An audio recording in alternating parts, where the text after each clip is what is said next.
Hello, hello, hello, hello, hello,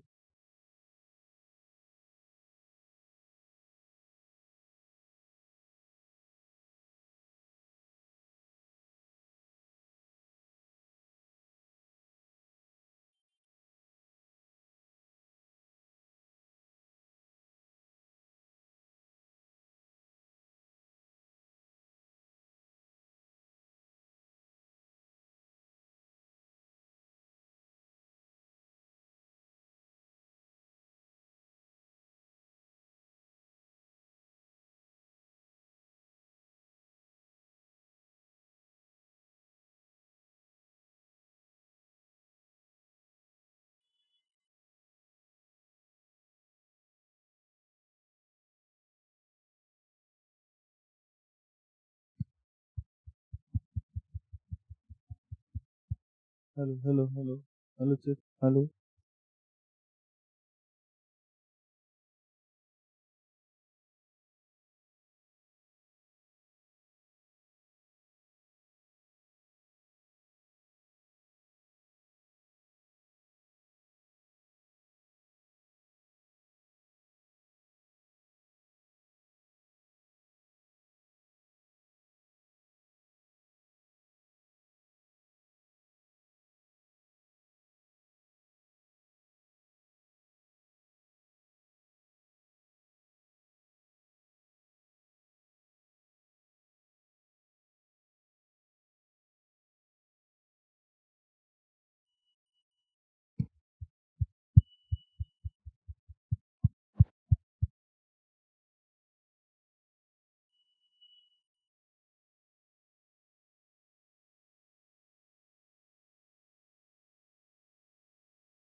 Hello, hello, hello, check, hello.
Khandanam bhavam bandhanam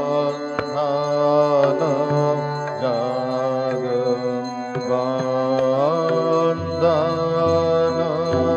bande tamay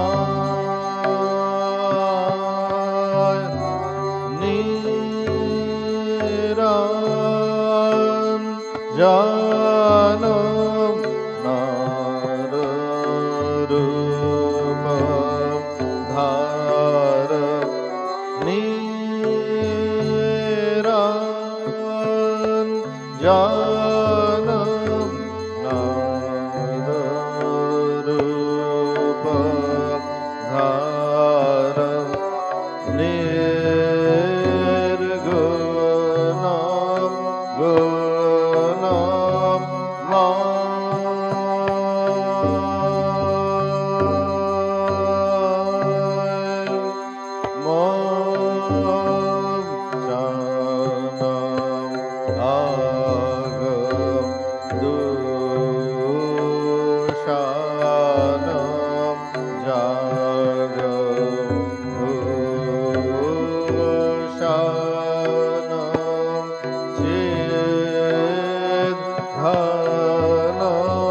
Kancana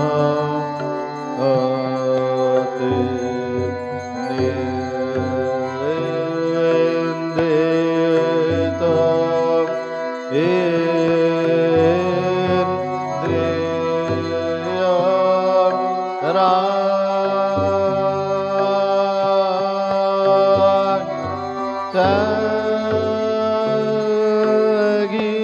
त्यागीश शारब हे नारब वारब त्यागीश शारब हे नारब वारब देह पादेन अनुराग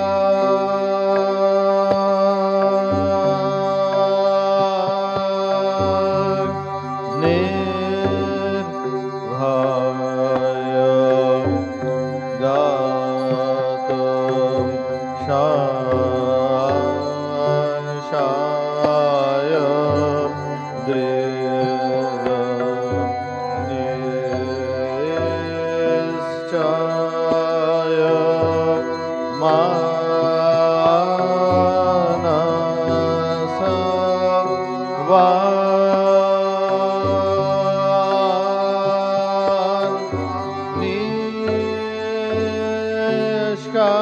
निष्काम रानम भक्त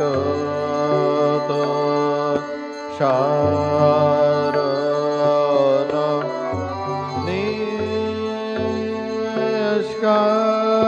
निष्काम रानम भक्त शारणम त्याजिम जातिम coulomb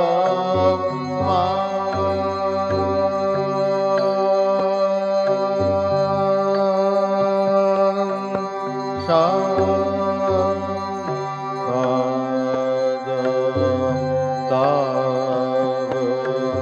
श्रीपादम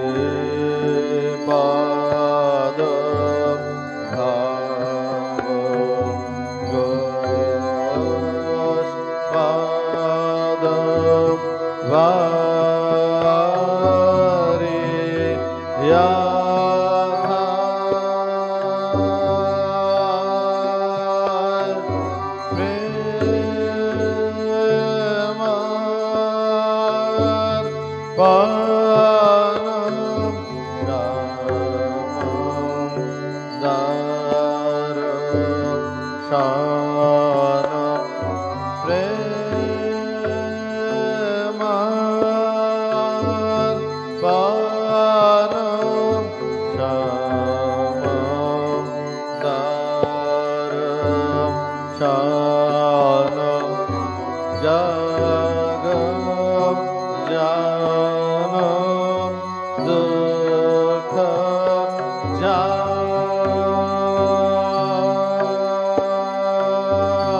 jan sampad tav sripad bhav goshpad variyatha premarpana shamadarshana premarpana shamadarshana jagajana dukha jan namo namo prabhu vakyamanatit namo namo prabhu vakyamanatit manavachanaikadhar prabhu manavachanaikadhar ज्योतिर ज्योति उजल हृदय कंदर ज्योतिर ज्योति उजल हृदय कंदर तुमी तम भंजन हार प्रभु तुमी तम भंजन हार भेद लंग रंग भंग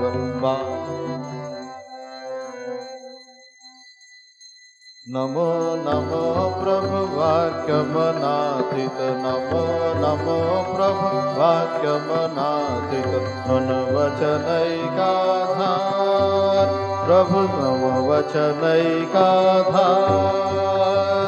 ज्योतिरज्योतियुजल हृदि कंदर ज्योतिरज्योतियुजल हृदि कंदर तुमि तम भंजनहार प्रभु तुमि तम भंजनहार धध लंग रंग भंग बाजे अंग संग मृदंग धध लंग रंग भंग बाजे अंग संग मृदंग गायছে छंद भक्त वृंद आरती तमार गायছে छंद भक्त वृंद आरती तमार जय जय आरती तमार हर हर आरती तमार शिव शिव आरती तमार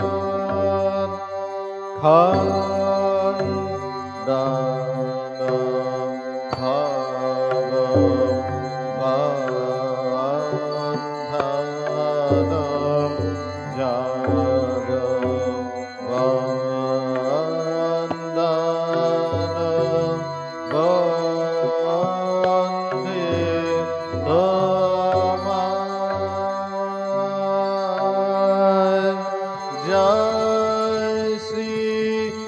महाराज जी की जय।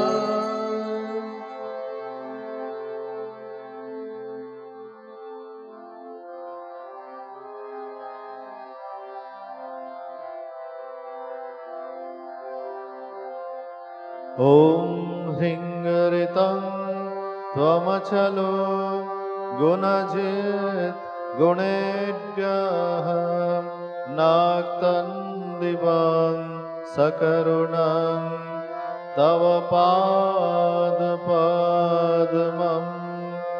मोहं कषं बहुकृतं न भजे यतोऽहं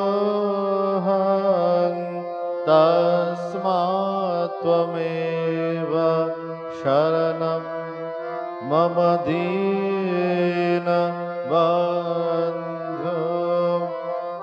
भक्तिर्भगश्च भजनं भवभेदकारी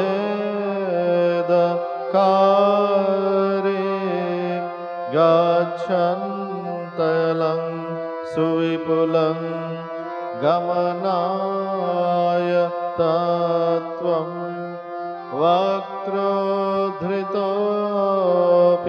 हृदये न मे भाति किञ्चित् तस्मात् त्वमेव शरणं मम दीनबन्धो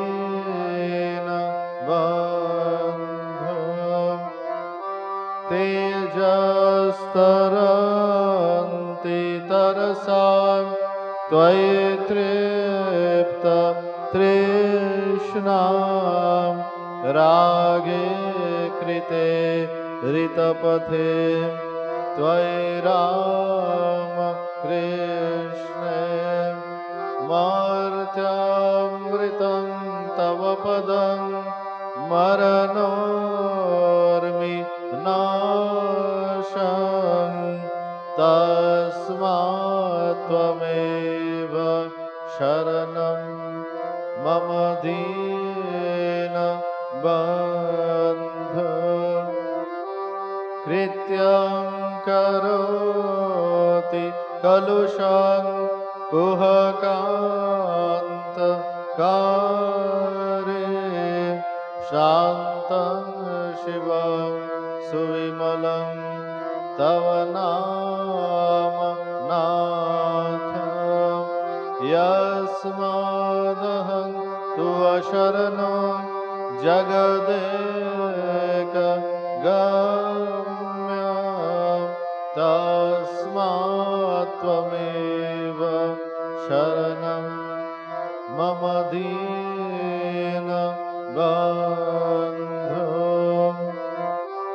ॐ स्थापकाय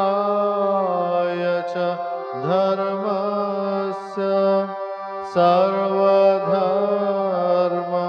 स्वरूपिणे अवतार वरिष्ठाय रामकृष्णाय ते नमः। ॐ नमो श्री भगवते रामकृष्णाय नमो नमः। ॐ नमो श्री भगवते रामकृष्णाय नमो नमः। ॐ नमो श्री भगवते रामकृष्णाय नमो नमः।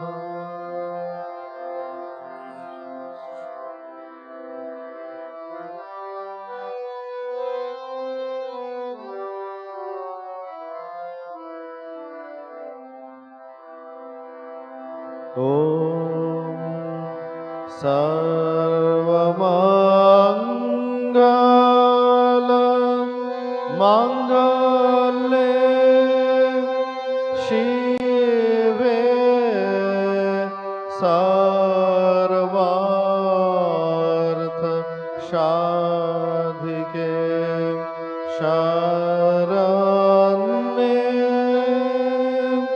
त्र्यम्बके गौरी नारायणी नमोस्तुते।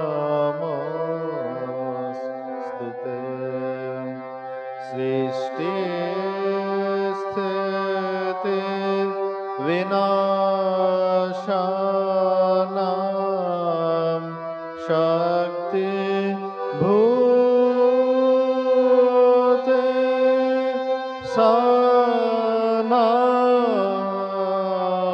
सनातने गुणा स्वयं गुणमय नारायणी नमोस्तुते।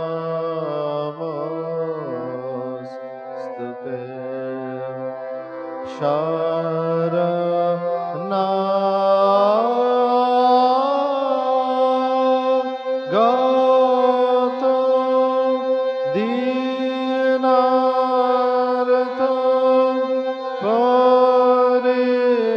परित्राण परायणे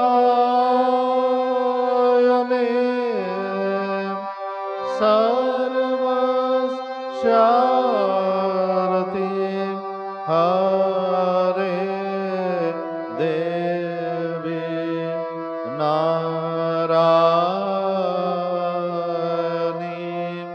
नमोस्तुते। जय नारायणी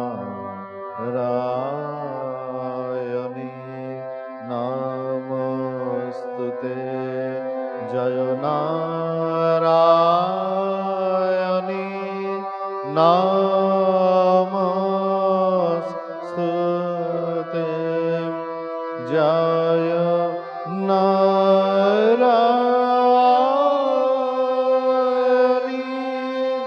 नमोस्तुते। जय नारायणी नमोस्तुते।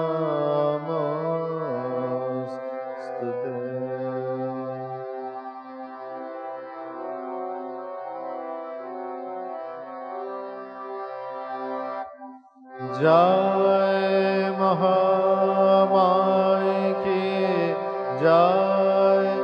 जय भगवान श्री रामकृष्ण देव की जय। जय स्वामी जी महाराज जी की जय।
Hello, check. Hello, check.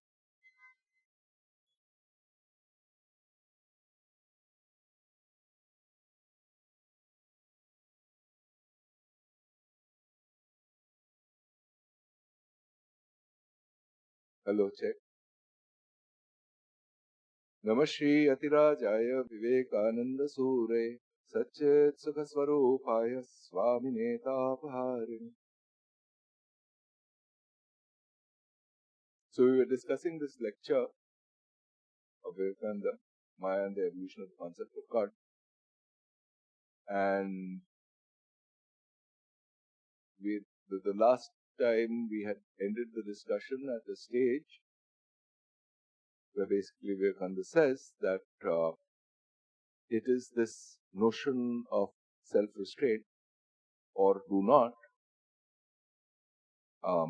in the human mind, which is the inception of what we call spiritual ideas in the human mind today. And he goes on to explain this. Says, a little love awoke in the hearts of mankind. It was very small indeed, and even now it is not much greater.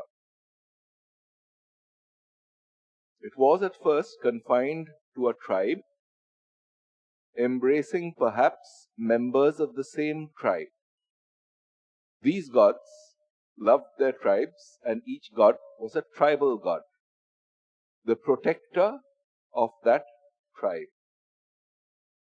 And sometimes the members of a tribe would think of themselves as the descendants of their god, just as the clans in different nations think that they are the common descendants of the man who was the founder of the clan. There were in ancient times, and are even now, some people who claim to be descendants not only of these tribal gods, but also of the sun and the moon. You read in the ancient Sanskrit books of the great heroic emperors of the solar and the lunar dynasties. They were first worshippers of the sun and the moon, and gradually came to think of themselves as descendants of the god of the sun or of the moon, and so forth. So when these tribal ideas began to grow, there came a little love, some slight idea of duty towards each other, a little social organization. When naturally the idea came, how can we live together without bearing and forbearing? How can one man live with another without having some time or other to check his impulses, to restrain himself, to forbear from doing things which his mind would prompt him to do? It is impossible.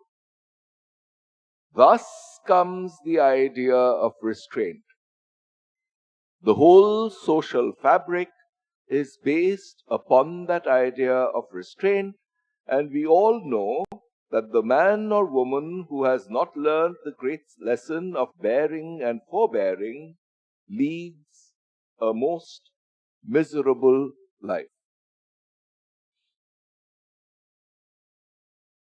We had ended, at least in the last class, we had ended with this discussion, and we have repeated this several times, how amongst primates, amongst monkeys, amongst chimpanzees, there is notion of a group where the labor is divided, where the work of essentially procuring food and propagating, essentially maintaining a certain consistency, equilibrium within a tribe,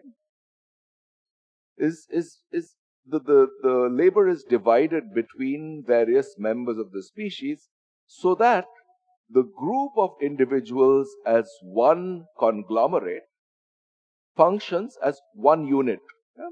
So essentially the labor is divided so that there are specialists, and the various specializations put together give some kind of an organic unity to a group of primates. It's essentially the same things with ancient human beings. That's what he is saying here.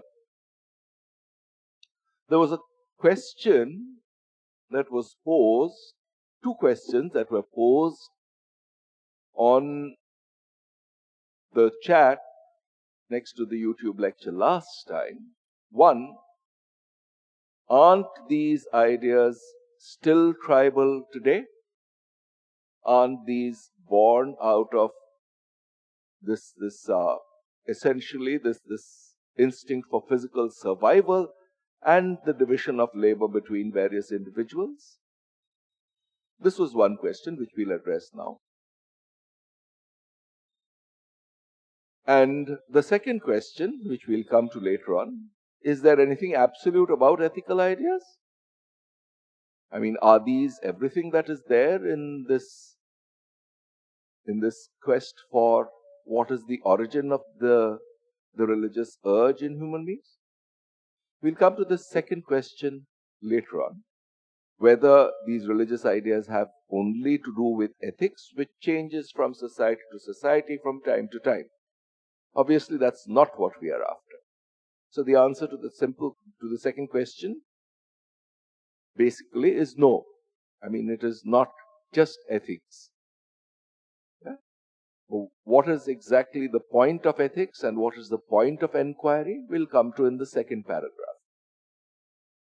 But the first question, which we can address right away, is, are organized religions today, how far are they removed from these tribal religions? There are two answers to this. This is a delicate question. First, the notion of a tribe has evolved. It has evolved in two directions. We have the notion of a nation state, which is not very old. It's maybe 400, 500 years old at most. And so, a nation state wants to protect its borders against another nation state. This is larger. A political conglomerate calling itself a nation is not very far removed, except in terms of scale, with that of a tribe. That's one thing.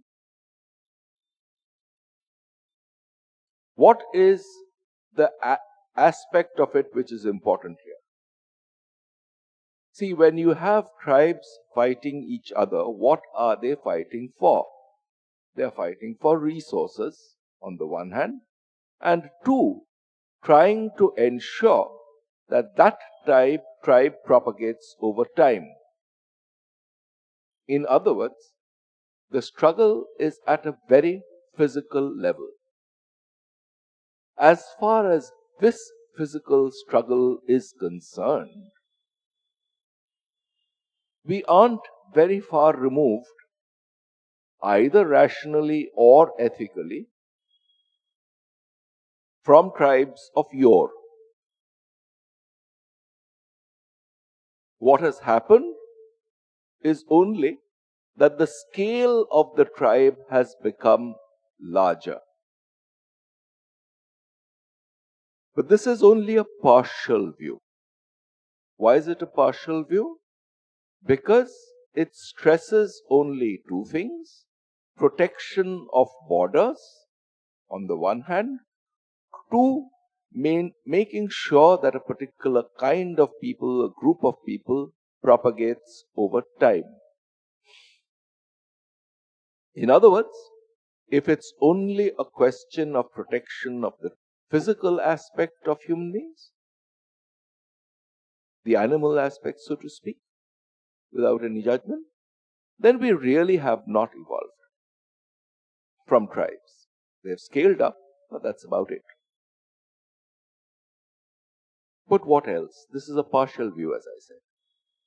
However, each group of people have, along with this particular idea of protecting its boundaries, declared unto themselves certain higher human values, whatever they be, which stand for the moral or the higher rational ideal that the nation stands for. This is not something physical. Why is it not something physical? Because the ideal survives the death of the individual. It's something that crosses the boundaries of time. And when we see a notion that survives physical death, we tend to call that something at an ideal level, literally at the level of an idea. But being at a level of an idea does not mean that it is less real. Why? Because it is what binds people together across generations and across space. As far as this kind of an ideal level is concerned, when a nation or an organized religion declares that this is what we stand for, which is foundational, which is transcendent of limitations of time and space, then we need to admit that as a society we have evolved. We are capable of carrying into practice, into reality, something that is a priori just at the level of an idea.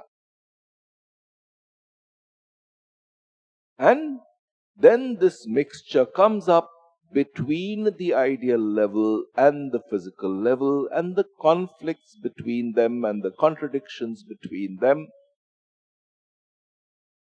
are what define our existence. So there is no cut and dry answer to this question whether organized religions as they exist today, or the nation states that exist today, whether they are in any intrinsic sense superior or inferior to the notion of tribal religions and tribal gods.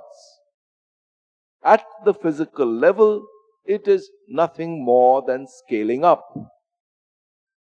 But at the ideational level, at the level of ideas which survive time, which cut across space, these ideas have definitely expanded. What then is at the root of, let us say, modern organized religions? It's exactly this first sentence of this paragraph. A little love awoke in the hearts of mankind. But it is limited. It is limited by one's tribe.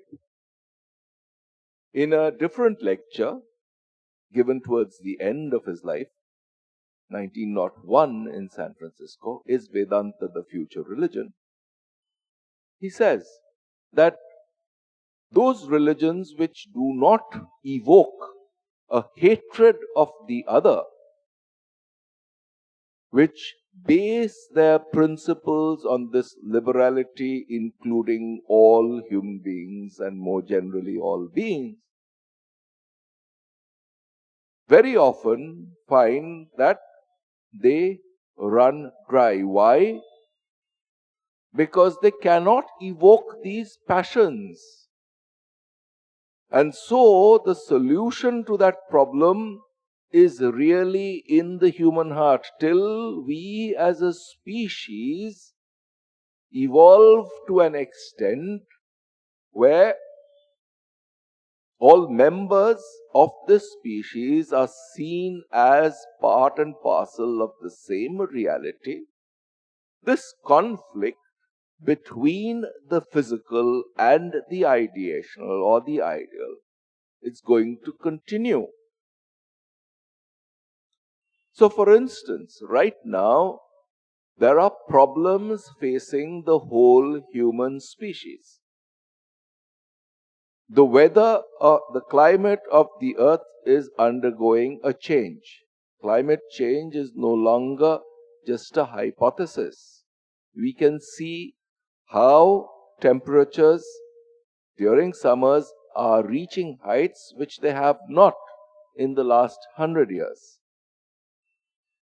There is this pandemic, which is essentially at the basis of it, it's essentially resulting from human beings as a species multiplying in terms of population from the early 1900s to now by a factor of probably 3, which means we encroach on nature, and equilibriums that have been established through millions of years of evolution are disturbed by this species called Homo sapiens. And so what happens?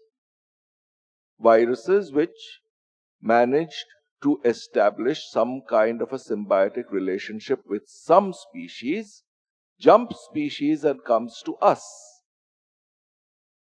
Why? Because the natural habitat of those species is something that we as a species have encroached into.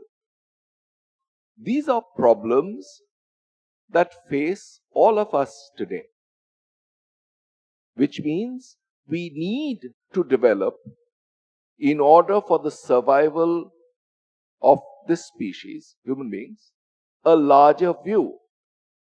But instead, what happens?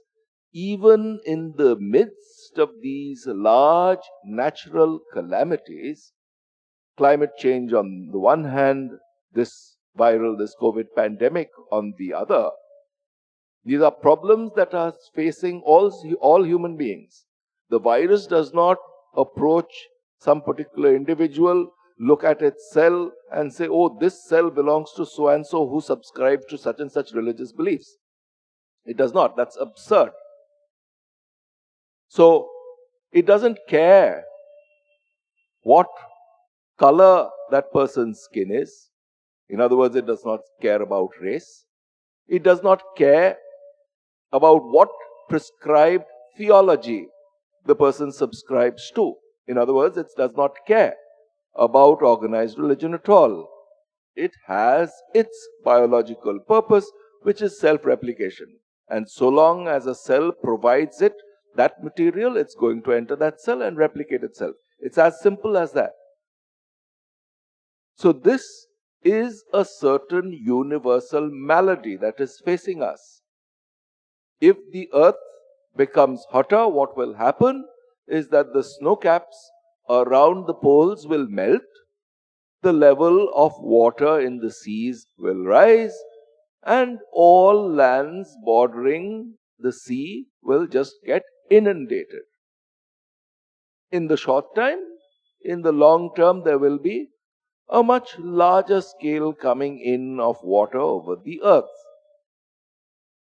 These problems are problems that are to be addressed by human beings as a whole, by developing a consolidated, larger, unified view of the world we live in. From this perspective, organized religions and the bifurcations and the tribal aspects of it, that this is opposed to that and fighting each other, seems not only anachronistic or old-fashioned, it just seems silly. It basically means that we do not recognize the problem where it actually lies. So, the answer to the question whether religions have evolved beyond the tribal stage is both yes and no. No in terms of this conflicts which continue today. Violence between groups of people, having forgotten that the evolutionary reason for these conflicts is limited resources. But do we have such limited resources today? Isn't the food that we grow really enough for everybody? It is. But nevertheless, we somehow start fighting for some conceived idea. And if you ask the person what the person is fighting for, they really don't know. So one of the people who was listening to this sent a quote of Nietzsche. It says basically that insanity, madness, is rare in the individual today. But in nations and in groups, it is the norm. Why? Because these things, these passions by which we fight, is not for the sake of resources. Very often it is for we have forgotten the reason, and it's a passion or a madness that comes over us. And just, if you see some of these wildlife documentaries, you'll see that what happens to chimpanzees is that there's this rush of some kind of a hormone in their bodies, and they basically go out and vanquish another tribe. At some point, this was for the purpose of gaining greater resources. For us as human beings, it is very often just a leftover of this evolutionary urge, something that we have not treated with reason and compassion. But we do, as individuals, have an ability to treat passions individually, these passions for violence and other and related things, with compassion, with rational enquiry. It is binding these higher ideas together, tapping into the higher brain, so to speak, in terms of forming societies, forming day-to-day work, forming a division of labor based on day-to-day work. A person who does, say, medicine, does not need to build bridges. So there are engineers, there are doctors, there are scientists, there are musicians.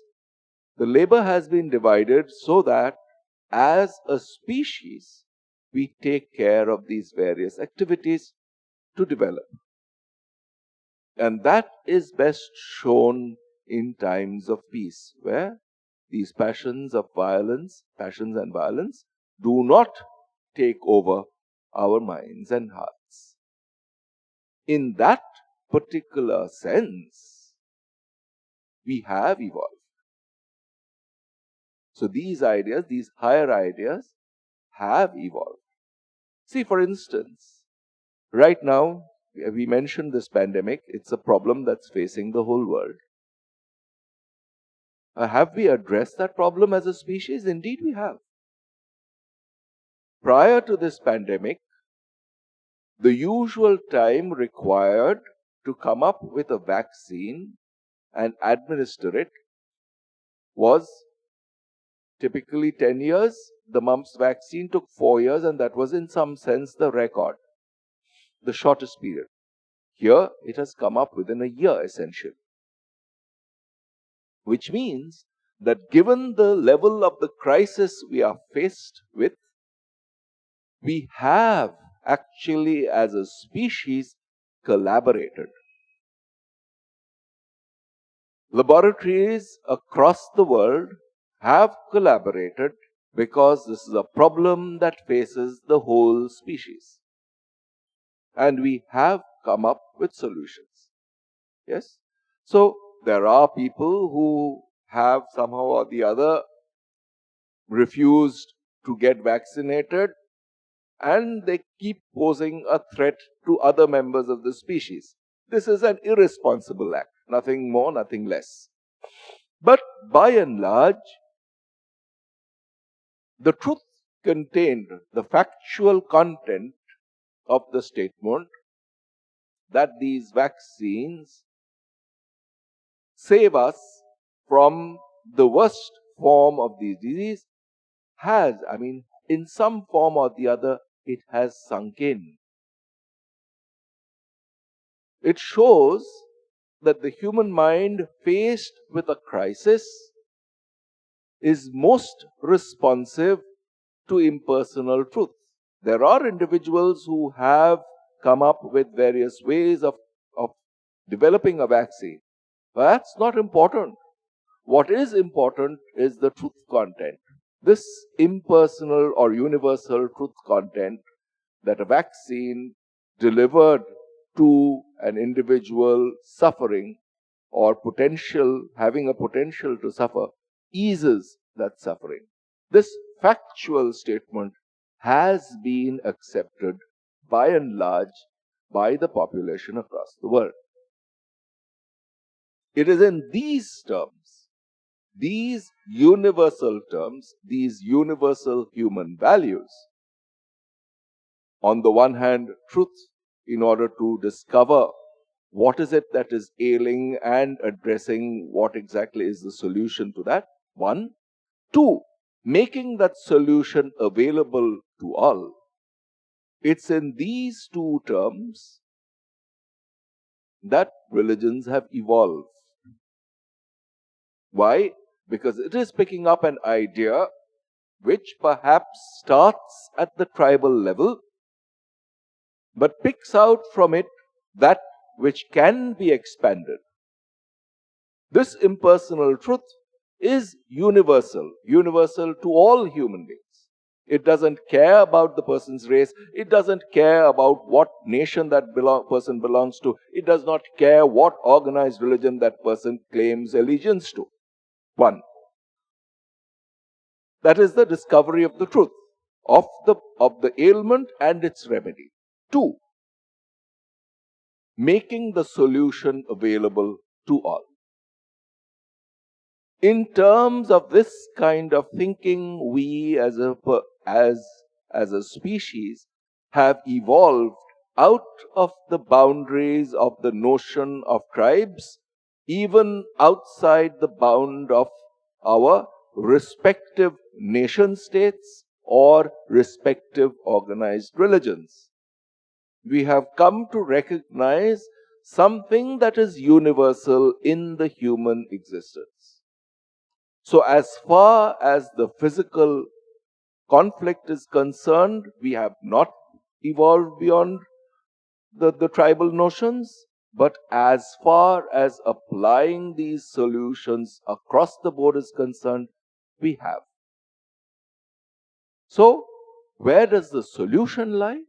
The solution lies in basically finding the ramifications of this conflict between the physical and the ideal in ourselves. The ideal typically people think of as something abstract, but it is as real as the fact that it is addressing people's maladies today by distributing this vaccine. So the ideal is no less real. It's only when it is carried out in practice, as with the discovery of the vaccine, the discovery of what is the virus that ails us, and in making its benefits available to all, that we come to something that can best be described as universal across the human species. So the answer, as I said, boils down to really this conflict between the physical and the ideal in us. As far as the ideal is concerned, we have evolved. As far as our attribution of various things to the physical is concerned, we have not. Let's go to the next stage and we'll come back to this next time. What happens when these higher ideas start coming into the human mind and the human heart? That's what Vivekananda addresses in the next paragraph. I'll read it out today. We'll come back to it next time. Now, when these ideas of religion came, a glimpse of something higher, more ethical, dawned upon the intellect of mankind. The old gods were found to be incongruous. They did not satisfy the needs of people as they evolved in societies. These boisterous, fighting, drinking, beef-eating gods of the ancients, whose delight was in the smell of burning flesh and libations of strong liquor. Sometimes Indra drank so much that he fell upon the ground and talked unintelligibly. These gods could no longer be tolerated. The notion had arisen of inquiring into motives, and the gods had to come in for their share of inquiry. Reason for such and such actions was demanded. Reason for such and such actions was demanded, and the reason was wanting. Therefore, man gave up these gods, or rather, they developed higher ideas concerning them. They took a survey, as it were, of all the actions and qualities of the gods and discarded those which they could not harmonize and kept those which they could understand and combined them, labeling them with one name, Deva Deva, the god of gods. The god to be worshipped was no more a simple symbol of power. Something more was required than that. He was an ethical God. He loved mankind and did good to mankind. But the idea of God still remained. They increased his ethical significance and increased also his power. He became the most ethical being in the universe as well as almost almighty. Two notions that give rise to this evolution. One, the notion of power. Two, the notion of ethics, morality. Morality, as Vivekananda said, is basically born out of the fact that we, as a species, from way back, have stuck together in groups. And this being in groups has given rise to this notion of ethics, bearing and forbearing. On the other hand, there is this notion of power that goes along with it. What kind of power? Power that serves to unite many of these people together. And so there is this conflict.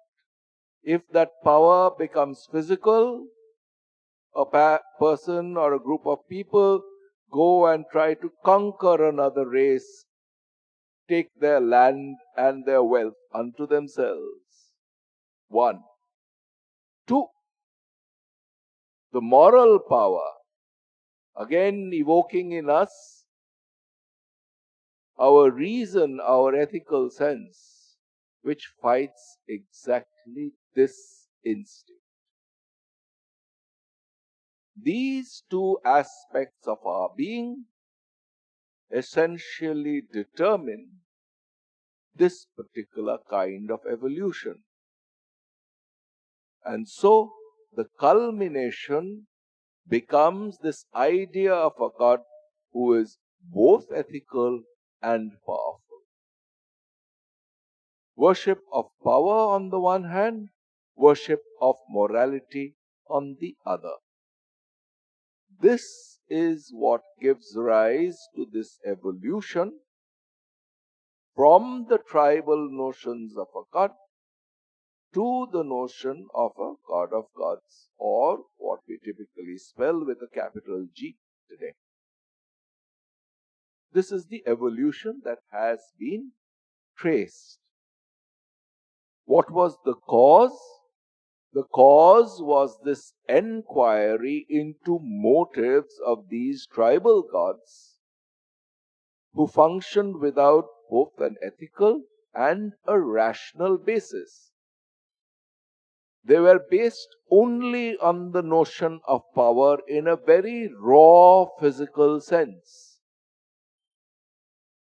This rational and the ethical moderate that instinct and gives rise to this evolution of an idea towards something that meets our rational inquiry to some extent, and the ethical sense also to an extent. But the inquiry goes on, and where it leads us is what we'll discuss in the next step, in the next term. Om Shanti Shanti Shanti Harihi Om Tat Sat Shri Ramakrishna Arpanamastu.